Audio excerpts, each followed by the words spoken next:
You are listening to the web's number one choice in spiritual growth and development.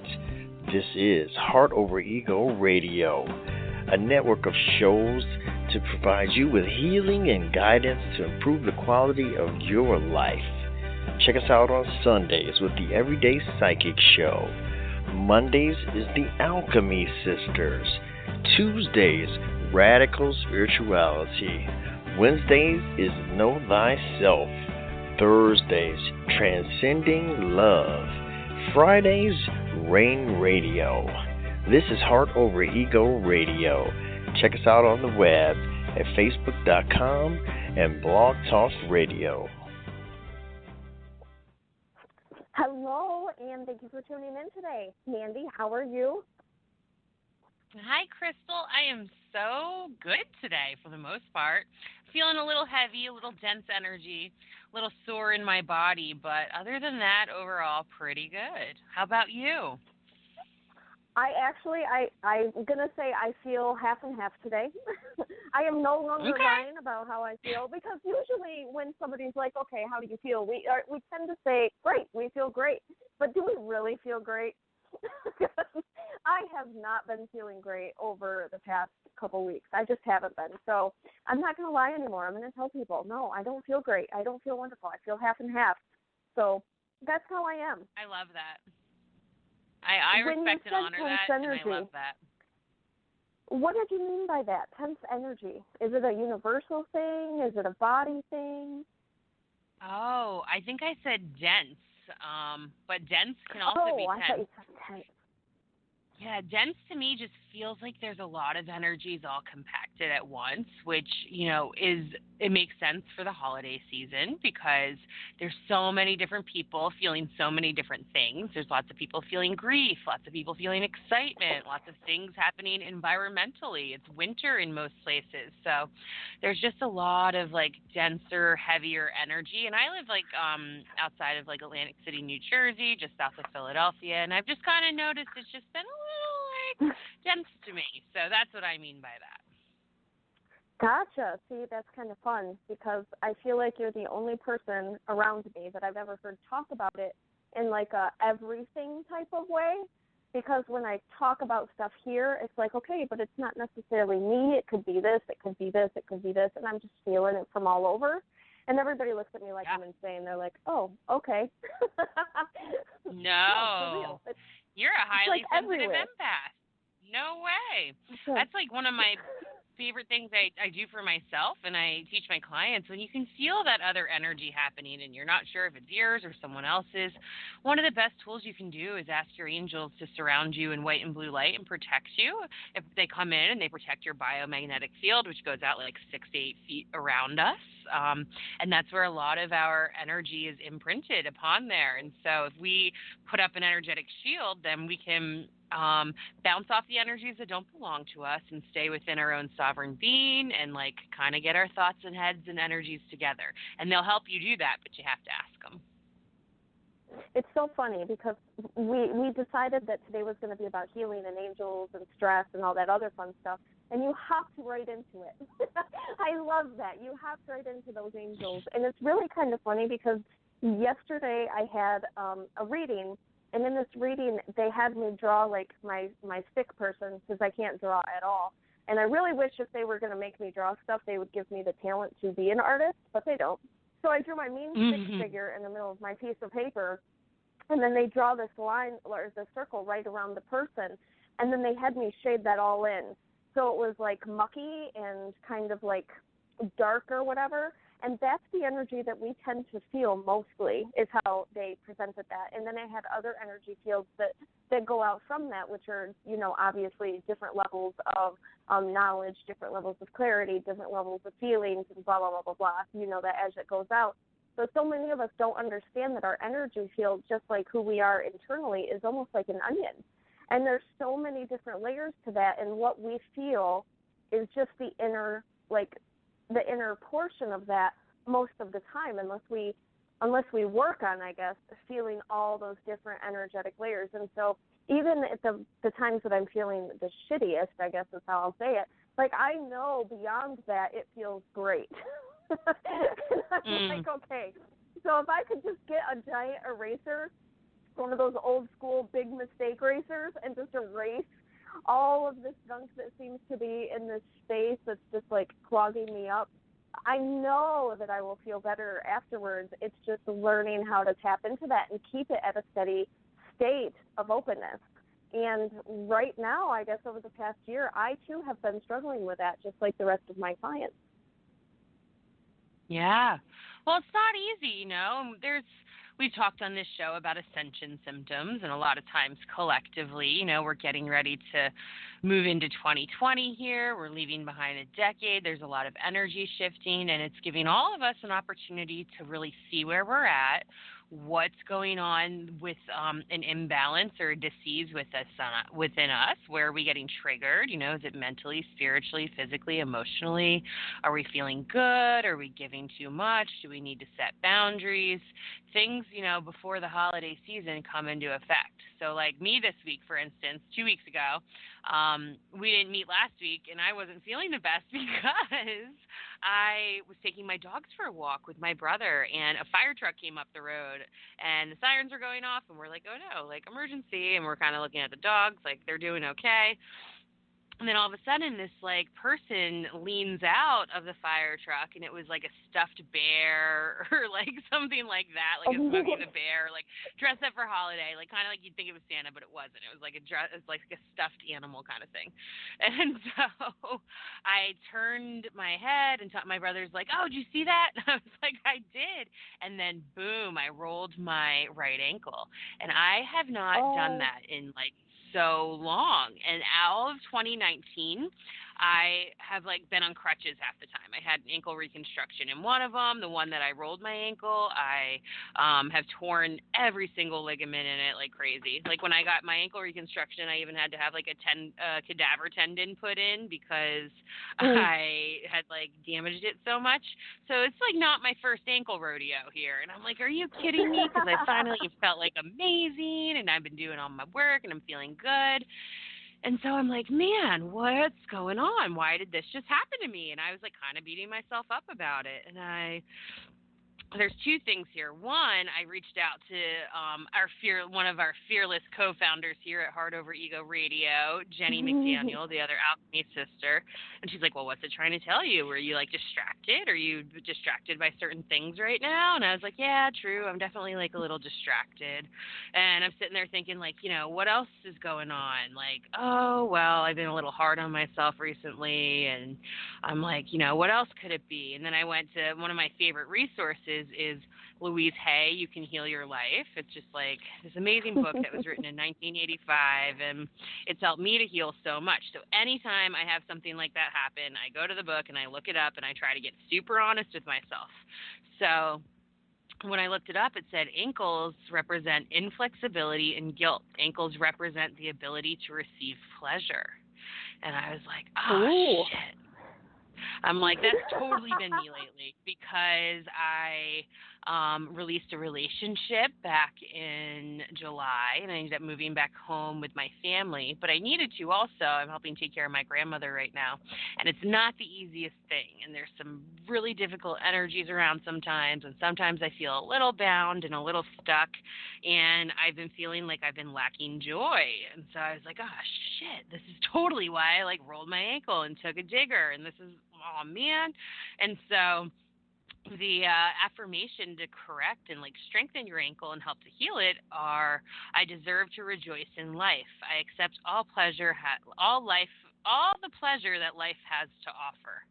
So I've been focusing on rejoicing and experiencing pleasure and joy. And if I'm laughing at something, I try to laugh a little longer. I did some like aggressive physical therapy on it. I soaked it in salt real good, put it in Tiger Balm, put some CBD oil on it, and like it was amazing. It bounced back in like a day or two, when like years ago that would have taken me down forever. And it did aggravate. I have like fibromyalgia and some back injuries, and it aggravated all of that stuff too. But I realized it's because I was like being a burden to myself. So when you want to heal and you want to awaken and you want to step more onto your path, your body is one of the number one things that can tell you if you have anything that's a disease going on or something that needs attention to be healed. And if you take the time to put your pride aside or be like, oh my God, why did this happen to me? There was a crack in the sidewalk. Like, oh my God, that person hit me when we were driving. Like, we got in an accident. It was clearly their fault. And it's like, yeah, but if we look outside the box, maybe you attracted this to yourself because of the things you were thinking. And so if we break it down, it becomes really simple. But you have to be really open, honest, and vulnerable with yourselves. And I really feel like any trigger, whether it's physical, emotional, spiritual, anything, is an opportunity to heal. I agree 100. I was just talking about triggers earlier with Ben. I was like, I know why this stuff triggers me. And it's like I get the reflection in me, I guess, is what I try to see at first. I really try to see the inner reflection when something triggers me. And it's like, yeah, you know what? That's it. I have a huge issue with hypocrisy in spiritualism or hypocrisy in anything political. I really do. I really don't follow people well because I'm not a follower. I've learned throughout my life. And I remember getting kicked out of a church. Actually, I didn't get kicked out. I actually was told to go in the basement when I was 12 years old because I stood up and we were supposed to be sharing testimonials at the time. And my testimonial was, I have an issue with what you just said in that whole sermon because that's not how you live your life. And I'm not going to allow somebody to stand behind a pulpit and tell me what I'm doing wrong if they're not going to correct themselves. And all the adults were pissed and told me that it was disrespectful to go to the basement. And I was like, hell no, it wasn't disrespectful. I'm holding him accountable the same way he's telling me to hold myself accountable, And so Facebook is the devil. I'm just going to say that Facebook is the devil. But I posted something about the Greta, I think her name is Greta Thunberg. I don't know if that's her name. If I just butchered that, I'm sorry. I actually have zero opinions of her because I refuse to follow politics. We've already talked about that. They just don't make me feel comfortable in general, and I'm not going to talk about people who I think are liars because there's no reason to, I guess, go there with that in my eyes. But when it comes to the picture that was shared, it was a picture of her, I guess, on some diesel engine, and she was clearly eating things that she tells us all not to eat. And everybody, I don't know if you even saw this, but I have not a couple people had stated her age, and her age is a factor. And I'm like, I don't care how old she is. If she's going to say this, then she needs to live this. End of story, just like me. I don't care if I'm 12, 10, 9, 8, 30, 50. If I'm going to stand up and be a spokesperson for something, then I also need to be accountable in my daily actions for being the change that I want to see. And so whatever your love or hate is for her, you have to look at that picture and say, okay, yeah, you know what, as a whole right now, that's society's issue because none of us are being accountable for our actions. We speak a lot of words, and speaking doesn't create change. And that is a trigger for me. So in my eyes, and it got Ben and I into this whole internal, like he went on this whole thing. He's like, yeah, but I'm only one person and I can't change it. I said, yeah, but that's not really entirely true. Because, every person we come into contact with, if I'm an asshole to somebody, that's what they're going to be left with. They're not going to be left with the spiritual stuff that I do. And now don't get me wrong, we're all humans and we all make mistakes and we all have moments of, temper tantrums that we throw because we're all human. But at the same time, I feel like 85% of the time we should at least be mindful of actually living the way that we speak we should be living, or the rest of the world should be living. And I have such an issue with that, and it's because I personally feel like I'm not doing enough in my daily actions to also create that change that I want to see, not only with myself, but also with others. And it comes down to healing. Because as you know, we're talking about all of these autoimmune diseases that the doctors have diagnosed me with. I have been struggling with them in my eyes, and I'm going to be honest, I have been struggling with them over the past year because I went my whole life not having any pain. I was very athletic. I used to run. I used to be in soccer. I used to do all this other stuff. I was in a gym all the time. I never had any problems.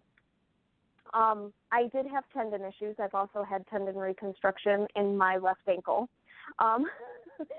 Shocker. And I've also had tendon reconstruction in my right shoulder. But after that, in 2012, everything just went downhill for me when it came to how I felt.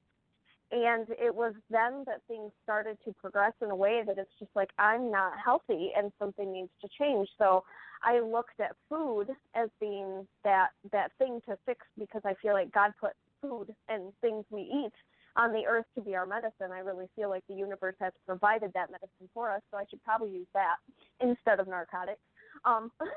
So I've done my best to heal that, but now I'm in this place that I feel like, since 2012, I've been taking everything that I've been given and using that, and I still don't feel better. And I've gotten into a state over the past year and a half of being very frustrated because I don't necessarily feel like what I'm doing is working for my life. And it's like, okay, but what else is left to change? And so right now, all of the triggers that are taking place are because I myself am not living what it is that Spirit preaches through me every day. And it's because egotistically, I want to say, but I don't want to say, that somewhere I'm kind of, I guess, putting myself in a state of victim mentality. Truth. That's a hard one, but it's so, it's so sucks. true for all of us. It does suck. It's like, ugh. But it's like, when we can admit that, when we can notice that, put me here. Yep. Yeah, when it comes down to it, the absolute truth that I have come to learn and believe wholeheartedly and have experienced with myself is that we are really the only things between us and our goals. It's our own bullshit. And whether it's an injury or an illness or, something that, may have been traumatic that happened to us, there is something, I believe, spiritual happening at play, whether it's karma's coming back in or something from a past life or something that's happening. But there's a reason, and I feel like our higher selves have chosen that experience. For you, Crystal, you're a radiant angel of truth, much, like myself and many of the other women on this network. And for you, it's about, really experiencing and getting to the bottom of what all this is about. And I didn't realize that you didn't have any of this pain until the past year. Is that what you said? Yeah, it's been about a year and a half. Well, 2012, I started actually experiencing pain, but that was because of a skiing accident that I was in. Okay. And so after that skiing accident, it was a year before it actually got diagnosed. And I say that with air quotes because it wasn't what was wrong. I never should have been forced to have surgery, but I was. And it really made everything a lot worse than what it would have been probably. But after that, it was for the longest time since 2012, I've blamed all of my pain, my neck pain, my back pain, shoulder pain, arm pain, numbness, tingling, all this stuff, I blamed that on that injury. And then recently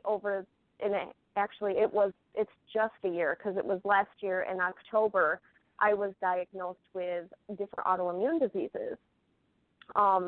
And so those have all kind of gotten to a state where they're uncontrollable for me right now. And I guess I'm essentially a toddler right now, throwing a temper tantrum on the floor. You guys can't see it because, I hold myself pretty good on the outside, but on the inside, I am so spent with how I feel most of the time. And so it's almost like, I'm still eating healthy and I'm still doing this and I'm still doing this. And it's like, what the fuck? What the fuck? But I also don't speak nice to myself. And I also don't. Boom. See, that's what I said. I myself am a hypocrite. And that's what I said. And, when I look at that picture, what does it trigger in me? It triggers myself. And I know that. It's a self-trigger. Yes, I'm frustrated that she's out there, eating stuff that she shouldn't be eating. She should have packed her own lunch if she knew she was going on this trip. But it has nothing to do with her. It has to do with me and me not being accountable for what I'm saying and practicing what I preach in my daily life. How can I show other people what healing looks like if I myself am in a state of unhealed? I can't. Well, I think And I think number neither one. can anybody else. Well, exactly. We are, and I feel as though, yes, we are, the generation and the time and the group of healers that's coming in to learn about healing and all of that. But I think also none of us are ever going to be fully healed. I think we'll have a state of peace and goodness and balance, and then life happens and things come up and down, and it's how you deal with each and every circumstance that comes your way. It was kind of interesting earlier. I think you and Ben were onto something because, you were talking about the differences that one person could make and how much of an impact that could be. And collectively, the only way the entire collective changes is if people start individually. One of my favorite quotes is evolution begins with inner revolution. So if you start with yourself and you simply set an example, that's how it changes. That's how children learn. They don't learn from our words, a tiny bit, but they learn from our examples and our actions and our reactions. So it's the same exact thing. And when it comes down to it, we're all energy, and this is all energetic. But, it takes a little bit to break it down. But starting with the mindfulness, resonating love and unconditional love, and if you catch yourself driving down the road talking shit to yourself, like, oh, Crystal, you should have brought your lunch and this and that, and you're so dumb and whatever. I used to call myself a fat, ugly bitch all the time. That was mine before I healed everything. So, we all have it. But, we're just going down the road and we're talking to ourselves, and we can be like, oh, my God, Mandee, I'm so sorry. I love you so much. Yeah, you were just talking shit to yourself for a half hour, but it's okay because we got to change our habits here, and I forgive you and I love you. And then I encourage myself to give myself put-ups. I'll be like, you're beautiful. You're amazing. You're smart. You're a goddess. You help people. Whatever it is that I feel called to nurture myself at that time. And this is the work everyone talks about. It's changing the dialogue within our head. And then when we do that, we have the ability to open ourselves up and see so many other things in the world because we're not worried about, A, what's going on in our own mind, in our own thoughts, or B, caring what others think or might think. We spend so much time wasted in all of that it keeps us bound from seeing everything else outside of it. It's so funny because when you were talking, I heard my guides go, yeah, now tell her you just don't have a relationship with yourself at all. And that's true. I don't shit talk myself. I actually don't.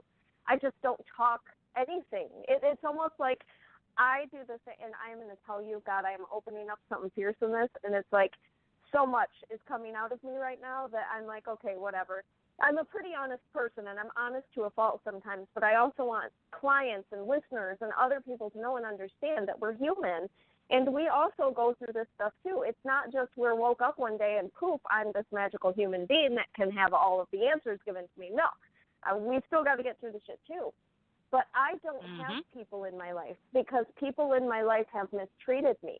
And so when boundaries to me look like shutting doors and saying, okay, you know what, I love you, because I do. I actually can sit here and tell you the most wonderful things about all the people that I've said I can't have in my life anymore. I really love them, but I can't have them in my life, and I've done the same thing almost to myself.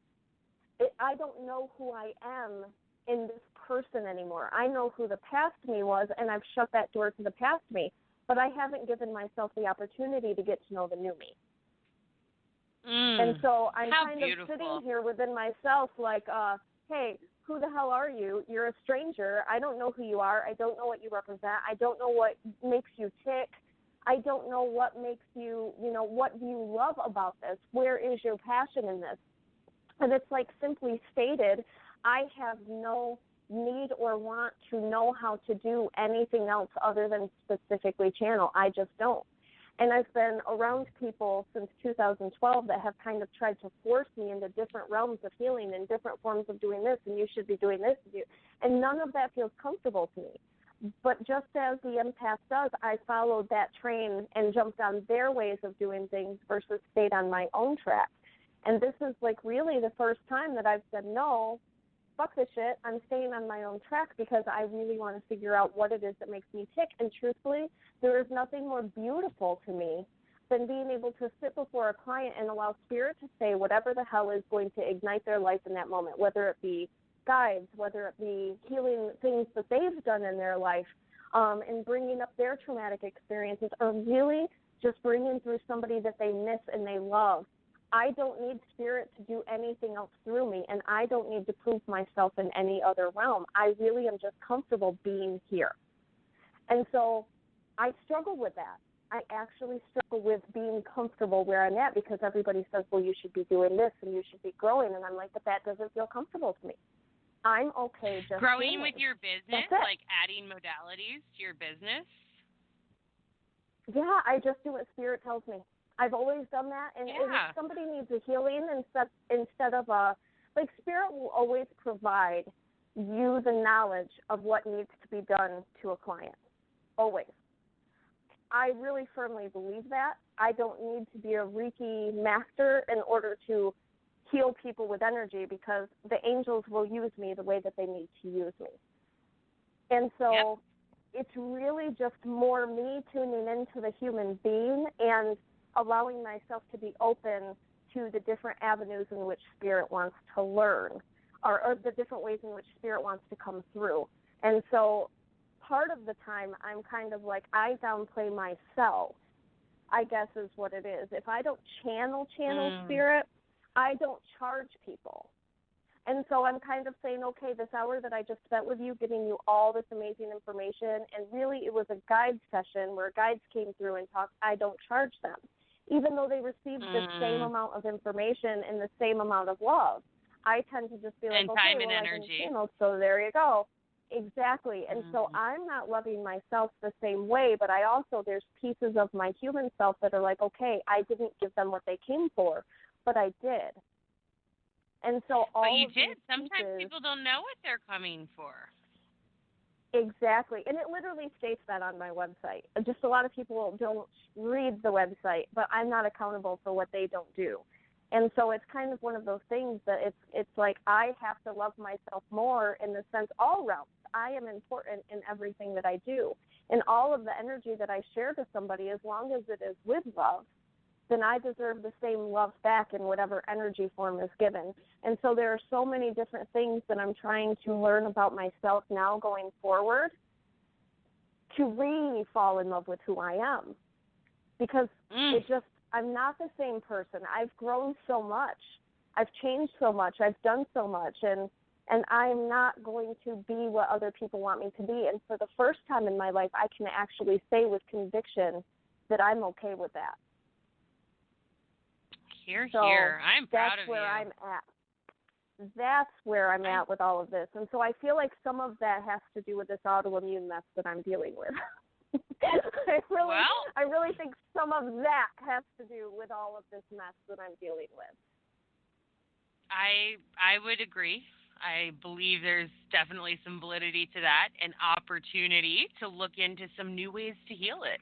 That doesn't mean you have to add those healing modalities to your practice. That just means that maybe it's something that you need to experience. And I'm going to tell you, almost nobody can heal or, lose weight or change something within their bodies if they're not meeting themselves with some sort of love and respect first. And I really did this work a few years ago when the book Light is the New Black by Rebecca Campbell, who's one of my favorite spiritual teachers, came out. And it's all about, like, after you've gone through kind of a dark night of the soul, after you've, leveled up and you want to become more conscious and you feel this like urge to change or things changing and you don't even know where to start and you don't know who you are and you've morphed. I was going to say that too. One of my favorite things to think about is, in the sense of evolution, like the species that survives is the one that's able to adapt to change, not the one that's the strongest or the fastest. It's the one that has the ability to adapt to change. And we as human beings, women especially, are incredibly cyclical, and we're lined up with the moon, and we're constantly changing and growing and rising and falling and, shedding and releasing and so many different things. So if anybody's out there and they're listening and they want to buy themselves a little Christmas present, one of my favorite books is Light is the New Black by Rebecca Campbell, because it helps you to answer your soul's calling from like a very deep place of inner knowing. It comes from within you, not from without you.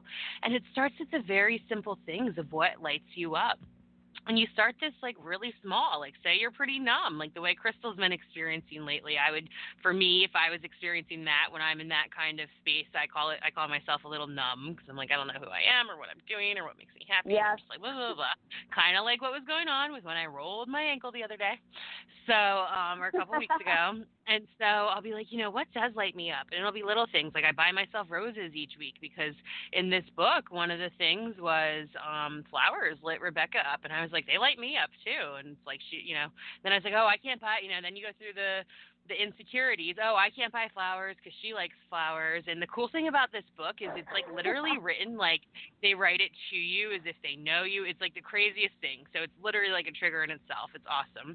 And then I'm like, okay, well, there's flowers everywhere for everyone to bring joy, and like the energy of flowers is like, to help us see beauty and raise our consciousness and see the similarities and blah, blah, blah. And I go down this whole thing and you got to talk to yourself, and then now I just let flowers be one of my things too, to the point where even my new debit card, I got to like pick out what it looked like, and I got like roses all over it. So, it's amazing and it lights me up. So if I need to jump back into myself, I'll be like, oh, let me take a second and go look at this flower, or let me drop into some yoga, or let me play a song that makes me feel really good because I know that lights me up. And it takes a while, and that changes. The same thing isn't going to light us up. Like when I was a kid, I was all about like that TV cartoon show Gem and the Holograms, and I was like, that lit me up and it was amazing. Would that light me up now? Probably not.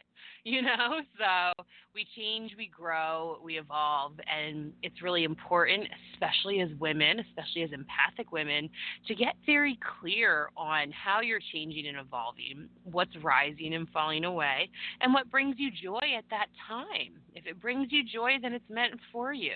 If it doesn't, then it's not. And it ends up being very simple once we allow ourselves to tune into that. It's really funny that you're talking about this the way that you are, because yesterday my guides said to me, and they say stuff to me when I need it the most, and that's kind of how things get processed, or if, universally people are like, but most of the time they're like, okay, Crystal, they said, tell people to be careful not to get caught up in a healing trap. And I was like, oh, because I know that was also for me. And I made a post on my Facebook page about this today, and it said exactly that. Like, because so many of us, we ignite that healing in ourselves, and we start to see the traumas, and we start to acknowledge the traumas, and we talk about the traumas, and we know the traumas, but then we get stuck in this vortex of being in that state of constantly, like, spinning around over and over, revolving door of the same trauma, the same experience. This is what I feel. This is what I feel, and this is why I feel it. And so in the post, it states, if you go to a doctor and I get put on a pill, well, that's fine. I can get put on Lipitor for my cholesterol, but that's not going to by itself take down my cholesterol. I have to be accountable in my life and also start eating salads or give up ice cream or, do something for my own self to make that something important in myself. And if you go to therapy, that's fine. You can go to therapy, but, talking about something isn't a way to change how you feel about that something all of the time. You also have to make little steps to get out of the mud or the tar pit trap that we kind of put ourselves in. And so we tend to sometimes be stuck in this almost victimization of the trauma that took place instead of getting out of it. And so it's okay to sit in there. It's okay to be pissed off. It's okay to revisit it. It's okay to do all these things and acknowledge it and be the person you want to see. But it's also so important to move forward from it. And it doesn't mean letting it all go and, like, forgetting completely that this person screwed you over somehow or this happened to you, because it's all growth and lessons. It's all learning to be a different human being. Have boundaries. Love yourself. It's all something. And so that is the takeaway. That's the takeaway. And then getting up and saying, okay, you know what? There's a shower. I'm going to wash myself up because I'm sick of being dirty. I'm sick of being stuck. And now I choose happiness. And now I choose to let it go. And now I choose to stop this from being a thought pattern that is constantly in my mind, because it serves no purpose. And there's always going to be something that we don't necessarily, I hate the terminology, let it go or get over it. I really do despise that, because, losing a child, how is somebody ever going to get over losing a child? They will never get over that. that is a trauma that will always stick to them, and that is something that they will always feel, but they'll feel it in different ways. And eventually they'll learn to be able to live, because they'll understand that living is what helps their loved one live also. Spirit doesn't die. They never die. They're here all the time. And so it's like one of those things that it's like we have to learn how to see it differently through the new set of eyes that we have today versus the set of eyes we had yesterday. And so with my guides say that, they literally talk about like finding different forms of healers. And that doesn't just mean a doctor. If your doctor isn't listening to you, see a different doctor. Get a second opinion. Find somebody switch doctors until you find somebody that works for you, that feels comfortable to you, that's listening to you from the space in which you're at right now. Same thing with therapists, tarot readers, psychics, mediums. It doesn't matter. Find somebody who has enough love for themselves and what they do to kind of look at you and say, I can't help you. I can't take your money because I'm not who you need, because it's not about knowledge. It's not about who knows everything. I don't know everything, and Spirit isn't going to magically give me your whole life story, because sometimes I'm not the one that's supposed to be helping. And so it's about you. You sometimes have to look inward and find what that means to you. And from there you can do a guided search to find what else it is that you're looking for. But like you said, it's constantly a state of movement. It's walking. It's getting up. We can't sit on our couch all the time. We just can't. And that's what life is. It's a series of things that gets us off the couch.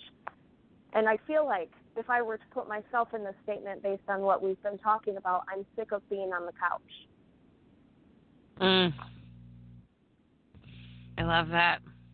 I have so many things in reflection to what you said, but the first one is I love studying Dr. Christiane Northrup, and she's been bringing a lot of attention to the fact that sitting on the couch and whatever, sitting is literally becoming like the new smoking, and has just as many adverse effects as smoking cigarettes does. And we in this culture lack movement a lot. Something I talked about with one of my clients earlier today is that when we start to go through emotional healing and we release trauma, instead of using the word let go, I like the word release, because I feel like release has more freedom to it. And if you're releasing something, you're setting it free, you're letting it be. Doesn't mean that you forget it, doesn't mean, anything negative, just means you're releasing it. So I do feel like when you were talking about the trauma and how people can stay in victimhood, that's true. And that's one of the reasons I stepped out of, more social work and stepped more into spirituality, because I like the idea of, holding one another accountable for our emotions, simply because I want them to feel free and release the trauma that happened to them. I had the privilege of working with a lot of women who, have been raped or sexually assaulted, and that's not an easy thing to get over. But what happens is, if say you had a trauma where you were raped and now you're afraid to go out all the time. You're afraid to go out to your car. You're afraid to go out at nighttime. You're afraid of who's going to get you. What's happening is that one night, that one time, that one event is now controlling and influencing the rest of your life every single day. And that's what trauma is. And I think we're all, getting pretty familiar with that now, which is nice. But what we're not familiar with, and what people aren't realizing the most, is that we do have an option to empower ourselves and say, you know what, I forgive and release this situation. It was not okay. I am not cool with it. However, I release, the feelings that I'm having in this moment because of what happened in that day a long time ago. And I'm going to walk out to my car and I'm going to look around and make sure it's safe and survey the scene. And you know what? It does look good. And wow, I just saw a shooting star because I looked up for the first time, in a long time. And I know I'm safe. And that's one thing that really helped me to heal my anxiety and my traumas, was relying on my angels, asking them to surround me in white and blue light and to keep me safe and protected. And the more I did that, the more I worked with them and relied on them over years, I cleared all of my anxiety and my trauma. And I had quite a bit. And I've seen this work over and over and over again. If you watch the movie The Secret, which is one that I love, it's a book and a movie. It's been around a long time now, probably a little over 20 years. And it talks all about the law of attraction. But all of these amazing healers and teachers and mystics and guides share their stories, and they're all like, oh, yeah, we all had our fair share of shit. I was homeless. My dad murdered my mom. I lost my sister. Like, so many really bad, rough stuff. And they'd be like, pick and choose. That's part of, like, an old soul. That's part of, what we come in here to learn. And it's about how we allow those situations, no matter how bad they have been, to impact our current reality. And that's where we start to hold ourselves accountable to whether we're allowing ourselves to be stuck as a victim. And, most people, it's not our fault. Like, counseling has started, like, come, tell me your story over and over and over again. Sometimes I disagree a little bit with some of the AA practices because I love the support system it offers. I love that it supports a higher power, but at the same time, there's not a lot of freedom and growth, I've noticed. There's a lot of telling the same story and punishing yourself and guilt shame over and over again, and I don't feel like punishing yourself self and guilt and shame helps. A lot of mothers struggle with that because of trauma their children have incurred, and then they blame themselves and they get caught up in this really nasty rabbit hole that creates autoimmune diseases and many other things.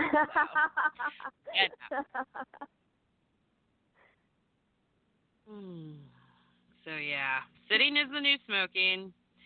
Trying to release trauma and not stay in victimhood is becoming pretty popular these days. And it's cool because we finally have the permission to do it and the resources and the availability.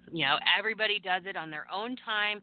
It's about learning a new way of being and a new consciousness and talking to yourself in a different way. But you can do it and you can heal. And I liked that you talked about, too, releasing the not getting stuck in healing, because I did that. One of my affirmations was, I am healing, I am healing, I am healing. And it took me a long time to heal because I kept telling myself I'm still healing. When I switched to I am healed, holy shit, everything changed, and I told myself I am healed. And then a couple weeks later, it was like, wow, I am finally starting to feel more healed. It's amazing the power of our intentions and our words and what we're concentrating on. There's an amazing documentary on Netflix called Heal, which I recommend people to watch. It's incredible, all about the power of our thoughts and how it impacts our body in the healing process. Yeah, we just had the full moon on 12/12, and it was funny because I was like, look, moon, I'm letting things go. And this is what I'm letting go. And this is what's staying in 2019.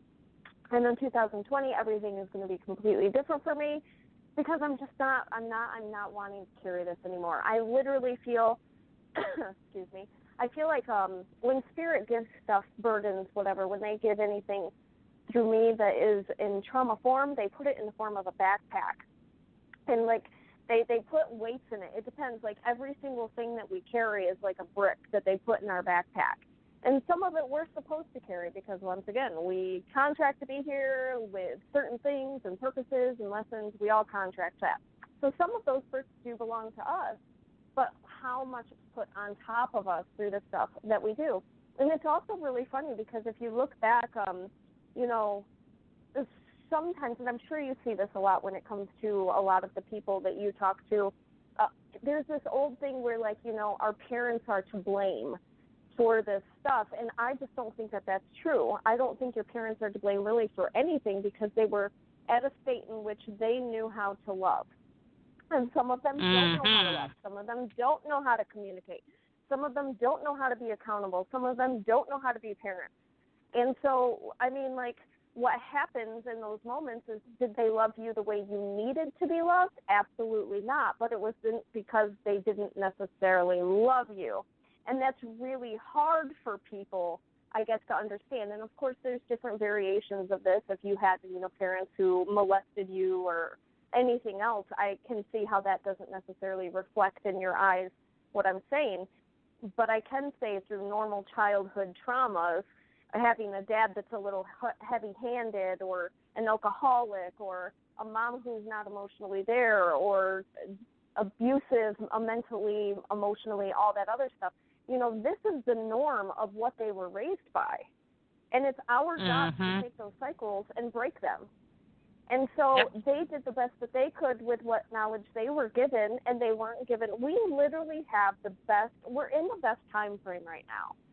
Because we're in a time frame where our mindset knows I will not do this. And with me, it all started with smoking. Both of my parents were very heavy smokers, and I'm like, that's shit. I'm never going to pick up a cigarette. That's disgusting. I'm never going to smoke. It started with smoking for me. And then it went on, and excuse both of my parents if they're listening to this because I love them greatly. I didn't want to be the parents that they were because there were certain things that affected me in ways that was traumatic for me to experience in my life. And so I vowed not to be them. And I wasn't them. And you know what's funny? Because Corey and I have this talk all the time. I know that I wasn't a great parent to him. I can tell you, I can sit and talk for hours about all the stuff that I feel like I've screwed him over on. And I'm knowledgeable of that. And I've talked to him about that. And I've told him that if at any point you're mad at me or something gets triggered in you, please talk to me because I understand. I really understand that this would have hurt you. I understand that this negatively impacted, you mentally and emotionally, and I understand that I wasn't there for you during this time. And you know what? It's okay. I've given myself the okay to literally be okay with that, let that go, because I'm not perfect the same way my parents weren't perfect. And I just hope that Corey is a better human being because he also chooses to break cycles that I wasn't able to break as a parent. It's literally just about breaking cycles, and if we can start to see that, then maybe we won't be so hard on ourselves, I guess, when it comes down to some of that stuff. We just have to do the best with what we're given and be the best that we can and not hate the people that came before us that had no tools. That whole not hating part, that's the key, is like really transmuting that disappointment, that hate, that shame, that guilt into love and unconditional love, and understanding that our parents did the very best they could with the knowledge they have. Yeah, it was pretty shitty sometimes. Yeah. Could they have probably done better? Yeah. But they were doing the best they could, and it was a different time, and we're evolving so quickly. And if you can get out of your head and do yourself a favor and begin the process of forgiving your parents and the experiences that man, are you on your way to freedom? Yes. I just feel like, if you look back, and it's so funny because I just love how Spirit gives knowledge. We're looking at people who were taught to suppress, going back. Yes. And our family, like our parents even, were taught to suppress. We literally are like the first group of people in my age group. I'm 39 years old. We're like the first group of people that have acknowledged that it's okay to feel emotions. And it's so funny because you have a whole generation and generations that are still alive from the other ones that are so just triggered to death by the fact that we are these soft people who have the audacity to feel emotions. And it's not because it was not people. allowed. It's because it was not allowed, and we have to love them through being boomers. Yes. We have to love them through that because that's what they know. And can we all grow? Yes, we can all grow. But there comes a point in time where I just feel like people are very stuck in their belief systems. And if we, as our generations or healers, spiritualists, any of us people, if any of us can get people to understand that getting out of what you think you know is the best thing for you, because I guarantee you don't know. You know nothing. And that's the one thing that I've learned through all of this. I thought I knew so much, and I was probably, on a scale of 1 to 10 in ego, I was probably 11 at one point, because I knew everything, and you couldn't.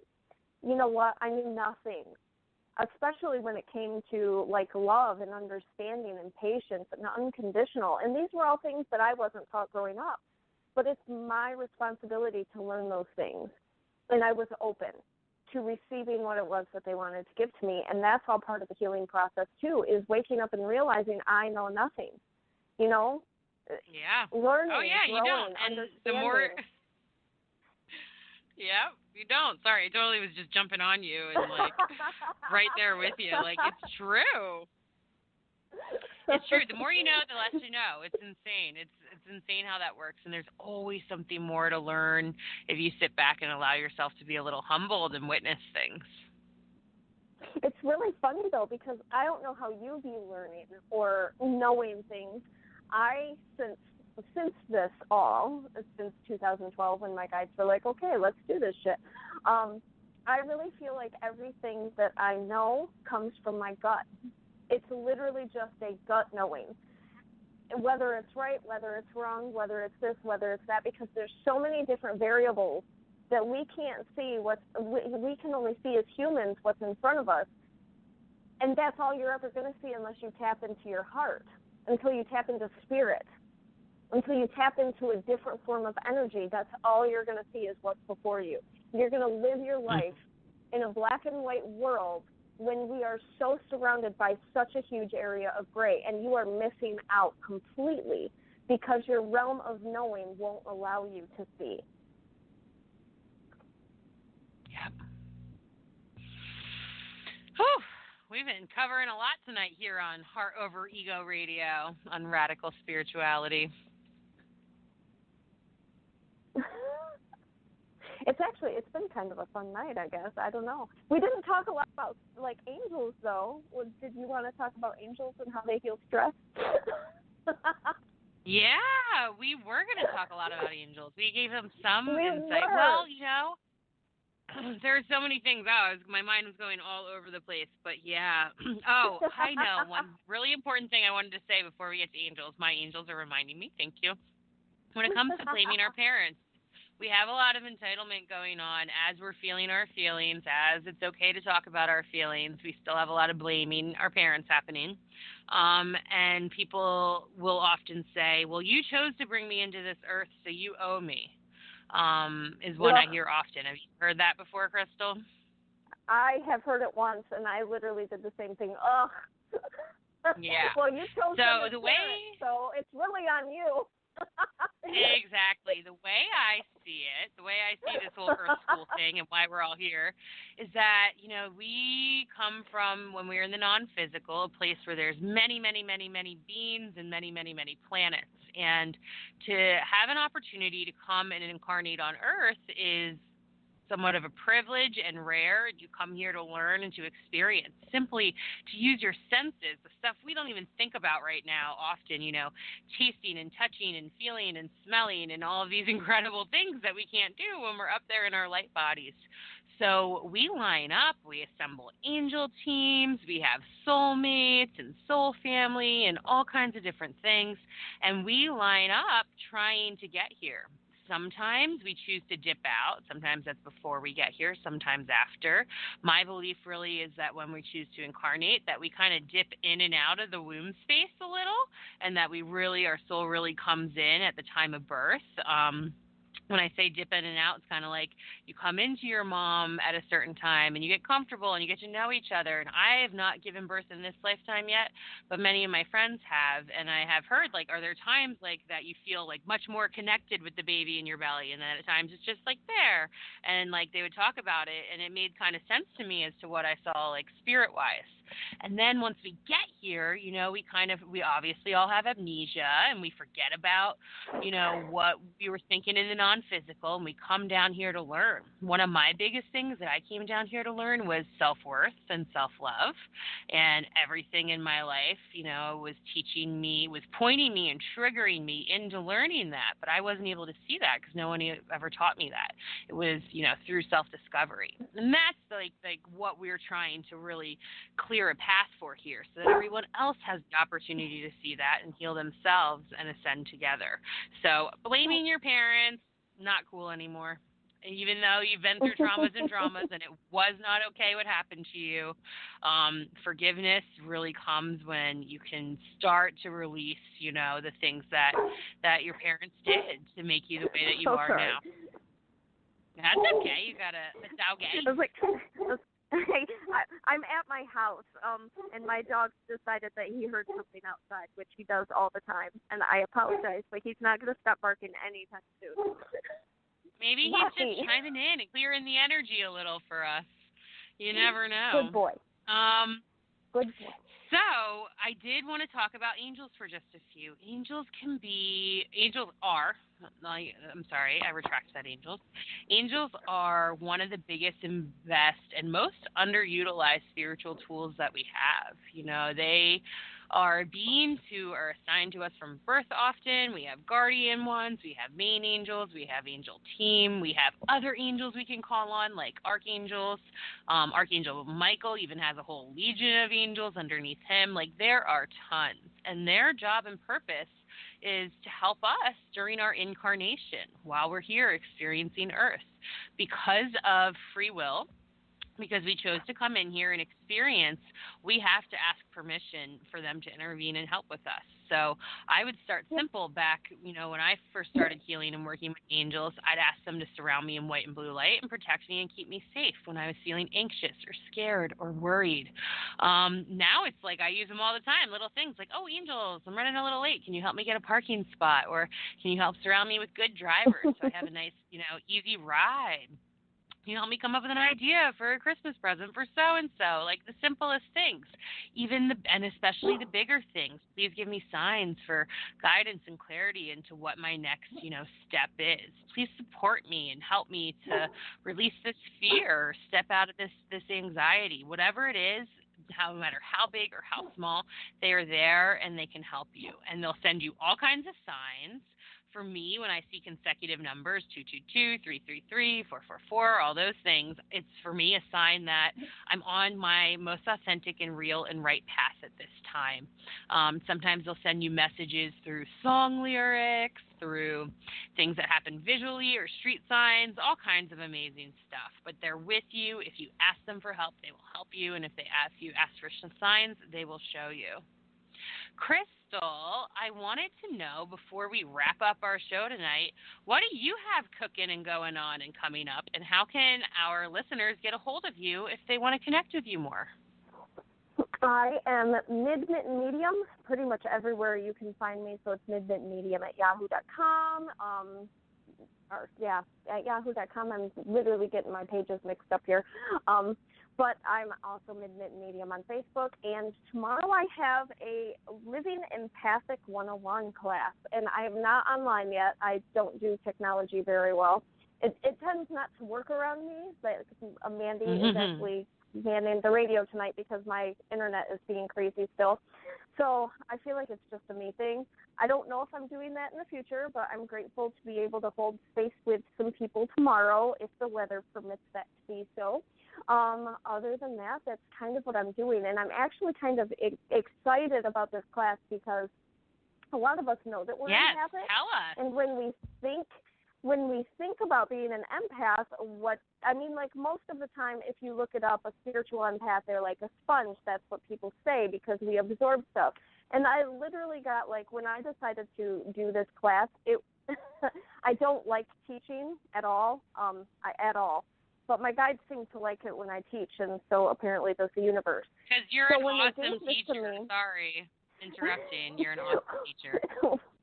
When they gave this to me, it was funny because I was kind of like, well, if you guys want me to teach, then you're going to have to tell me, literally, show me like I'm a toddler. What is it that you want me to do step by step? And it all started with a sponge. They gave me a sponge, and in my head I saw the sponge underwater, and then they put dish soap in the sponge.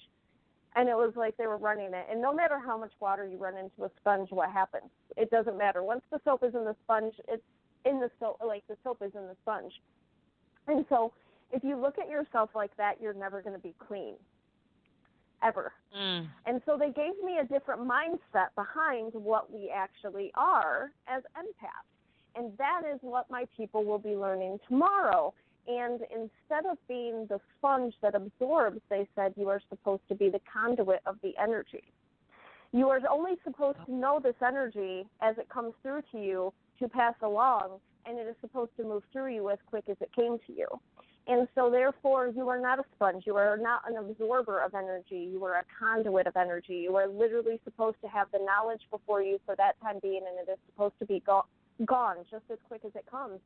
And if we start to look at it differently, then we're not going to be so gunked up with everybody else's stuff that's happening around us, and we're not going to put all of that on us because we're going to be more in control of what we allow to stick. And so that also is why it's so important to do what you were just talking about with surrounding yourself. And so a lot of people don't understand, but grounding yourself is the utmost important thing to do as an empath. or a spiritual person, you have to stay grounded, surrounded, and shielded from toxins. You just have to. And so it's being accountable for what energy you allow and what energy you want to receive. At the end of the day, it's teaching people to be accountable for their words, their actions, and their choices, because you can't learn to be an empath and live with all of the emotions if you're also not going to take accountability for what that means. And you're here for a reason. So let's talk about why you're actually here, because once we learn the actual gifts behind it, we don't seem to see it as such a bad thing. So it's just empowering us to be what we are versus what we've been taught to be. Beautiful.